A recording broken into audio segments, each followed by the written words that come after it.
ಎಲ್ರಿಗೂ ನಮಸ್ತೆ. ನಾನು ನಿಮ್ಮ ಗಿರೀಶ್ ಮಟ್ಟಣ್ಣವರ್.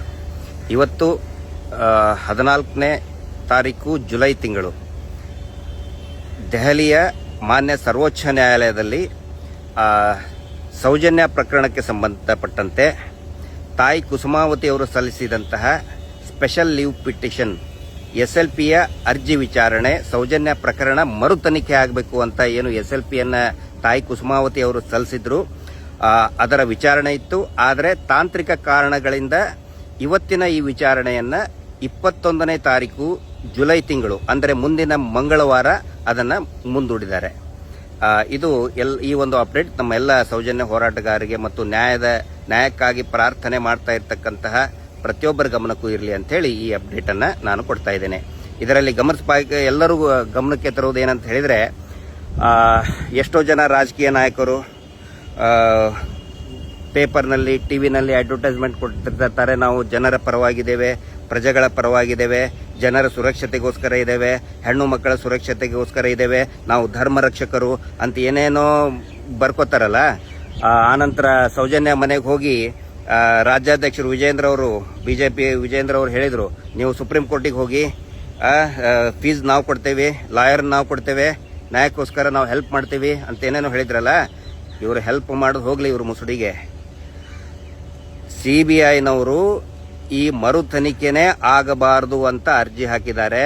ರಾಜ್ಯ ಸರ್ಕಾರದ CID ಕೂಡ ಮರು ತನಿಖೆ ಆಗಬಾರದು ಅಂತೇಳಿ ಸುಳ್ಳು ಪ್ರಮಾಣ ಪತ್ರ, ಸುಳ್ಳು ಅಂಶಗಳನ್ನ ಹೇಳಿ ಕೌಂಟರ್ ಅಫಿಡವಿಟ್ ಅನ್ನ ಕೊಟ್ಟಿದ್ದಾರೆ. ಇದು ಯಾಕೆ ಕೊಟ್ಟಿದ್ದಾರೆ ಅದು ಜನಸಾಮಾನ್ಯರ ವಿವೇಚನೆಗೆ ನಾನು ಬಿಡ್ತೇನೆ. ಯಾಕಂತ ಹೇಳಿದ್ರೆ ಮರು ತನಿಖೆ ಆಗಬಾರದು ಅಂತ ಹೇಳಿ ಯಾರು ನಿಜವಾದ ಆರೋಪಿತರು 3 ಜನ ಇದ್ರು, ಅದು ಅವರ ಆಶಯ ಆಗಿತ್ತು. ಇದು ನಾನು ಹೇಳ್ತಾ ಇರೋದಲ್ಲ, ಸ್ವತಃ CBIನೇ ಹೇಳಿತ್ತು.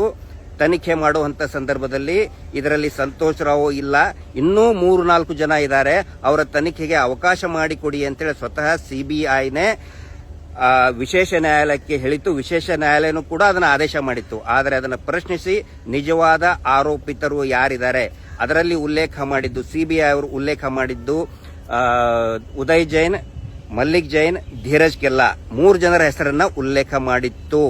ಆದರೆ ಇವತ್ತು ಅದೇ CBI ತನಿಖೆ ಮಾಡುವುದು ಬೇಡ, ಕೆಲವೊಂದಿಷ್ಟು ಪಾಯಿಂಟ್ಗಳನ್ನು ನೋಡಿದರೆ ನಗೆಪಾಟ್ಲಿ ಆಗುತ್ತೆ, ಆಶ್ಚರ್ಯ ಅನಿಸುತ್ತೆ, ಆಘಾತ ಆಗುತ್ತೆ. CBI ಬರೆಯುತ್ತೆ ಮರು ತನಿಖೆ ಮಾಡಿರೋದಕ್ಕೆ ಸ್ಟಾಫ್ ಕೊರತೆ ಆಗುತ್ತೆ, ಬಜೆಟ್ ಇಲ್ಲ ಅನ್ನುವಂತಹ ಬಹಳ ಅಸಹ್ಯಕರವಾದಂತಹ ಪಾಯಿಂಟ್ಗಳನ್ನ ಹಾಕಿ ಮರು ತನಿಖೆ ಮಾಡಬಾರದು ಅಂತೇಳಿ ಅನೇಕ ಸುಳ್ಳು ಮಾಹಿತಿಗಳನ್ನ CBIನೂ ಕೂಡ ಕೊಟ್ಟಿದೆ, ಕೇಂದ್ರ ಸರ್ಕಾರದ್ದು, ರಾಜ್ಯ ಸರ್ಕಾರದ CIDನೂ ಕೂಡ ಕೊಟ್ಟಿದೆ. ಅದರ ಬಗ್ಗೆ ಮುಂದಿನ ದಿನಗಳಲ್ಲಿ ನಾವು ವಿಶ್ಲೇಷಣೆ ಮಾಡಿ ಹೇಳ್ತೇನೆ. ಇಷ್ಟು ಗಮನ ನಮ್ಮ ಎಲ್ಲ ಸ್ನೇಹಿತರ ಗಮನಕ್ಕೆ, ಸೌಜನ್ಯ ಹೋರಾಟಗಾರರ ಗಮನಕ್ಕೆ ಇರಲಿ. ಮತ್ತೆ ನಿನ್ನೆ ನಮ್ಮ ಹೋರಾಟದ ನಾಯಕರಾದಂತಹ, ಆಧಾರ ಸ್ತಂಭವರಾದಂತಹ ಮಹೇಶ್ ಶೆಟ್ಟಿ ತಿಮರೋಡಿ ಅವರ ಅರ್ಜಿ, ಗಡಿಪಾರಿನ ಅರ್ಜಿ ವಿಚಾರಣೆ ತಿರಸ್ಕಾರ ಮಾಡ್ತು ಅಂತ ಸುಳ್ಳು ಅಪಪ್ರಚಾರ ಮಾಡ್ತಾ ಇದ್ದಾರೆ. ನೋಡಿ, ಯಾವುದೇ ನ್ಯಾಯಾಲಯ ಅದರ ಆದೇಶ ಇರಬಹುದು, ನಿರ್ದೇಶನ ಇರಬಹುದು, ಆ ನಿರ್ದೇಶಗಳನ್ನ ತಿರುಚಿ ಅಪಪ್ರಚಾರ ಮಾಡುವುದು ಕೂಡ ತಪ್ಪಾಗುತ್ತೆ. ನಿನ್ನೆ ಹೇಳಿದ್ದು ತಿರಸ್ಕಾರ ಮಾಡಿಲ್ಲ, ಅಪಿಲೇಟ್ ಅಥಾರಿಟೀಸ್, ಕನ್ಸರ್ನ್ಡ್ ಅಥಾರಿಟಿಗೆ, ಸೂಕ್ತ ಪ್ರಾಧಿಕಾರಕ್ಕೆ ನೀವು ಅರ್ಜಿ ಸಲ್ಲಿಸಿ ಅಲ್ಲಿ ರಿಲೀಫ್ ತಗೊಳ್ಳಿ ಅಂತ ಹೇಳಿದ್ದಾರೆ. ಅದನ್ನ ತಿರಸ್ಕಾರ ಮಾಡಿಬಿಡ್ತು ಅಂತ ಹೇಳಿ ಆನಂತರ SIT ತನಿಖೆಗೂ ಮತ್ತು ಮಹೇಶ್ ಶೆಟ್ಟಿ ತಿಮರೋಡಿ ಅವರ ಗಡಿಪಾರಕ್ಕೆ ಲಿಂಕ್ ಮಾಡಕ್ ನೋಡ್ತಾ ಇದ್ದಾರೆ. ನಾನು ಎಲ್ಲರ ಗಮನಕ್ಕೆ ನಾನು ತರ್ತಾ ಇದ್ದೀನಿ, ಮಹೇಶ್ ಶೆಟ್ಟಿ ತಿಮರೋಡಿ ಅವರ ಗಡಿಪಾರು ಅವರು ಉಲ್ಲೇಖ ಮಾಡಿದ್ದು 2012ಕ್ಕಿಂತ ಮುಂಚೆ ಮಹೇಶ್ ಶೆಟ್ಟಿ ತಿಮರೋಡಿ ಅವರ ಮೇಲೆ ಏನು ಕೇಸ್ಗಳಾಗಿದ್ದು, ಅಂದ್ರೆ ಸೌಜನ್ಯ ಪ್ರಕರಣಕ್ಕಿಂತ ಮುಂಚೆ ಏನು ಅವರ ಮೇಲೆ ಪ್ರಕರಣ ದಾಖಲಾಗಿತ್ತು, ಅದರ ಆಧಾರದ ಮೇಲೆ ಇವರು ಒಂದು ಒತ್ತಡ ತಂದು ಗಡಿಪಾರು ಆದೇಶವನ್ನ ಮಾಡಿದ್ದಾರೆ. ಆದರೆ ಸೌಜನ್ಯ ಪ್ರಕರಣಕ್ಕೂ ಆಗಲಿ, SIT ತನಿಖೆಗಾಗಲಿ ಮಹೇಶ್ ಶೆಟ್ಟಿ ತಿಮರೋಡಿ ಅವರ ಗಡಿಪಾರಿಗೆ ಯಾವುದೇ ಸಂಬಂಧವೂ ಕೂಡ ಇಲ್ಲ. ಇದು ಸಾರ್ವಜನಿಕರಿಗೆ ಭೀತಿ ಮೂಡಿಸುವಂತಹ ಮತ್ತು ಹೋರಾಟಗಾರರಿಗೆ ಭೀತಿ ಮೂಡಿಸುವಂತಹ ಒಂದು ಷಡ್ಯಂತ್ರ ಆಗಿದೆ.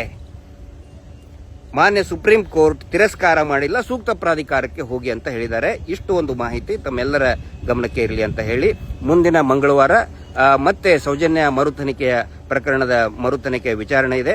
ತಮ್ಮೆಲ್ಲರ ಆಶೀರ್ವಾದ, ಶುಭ ಹಾರೈಕೆ, ಪ್ರಾರ್ಥನೆ ಇರಲಿ. Justice for Sowjanya. ನಮಸ್ತೆ.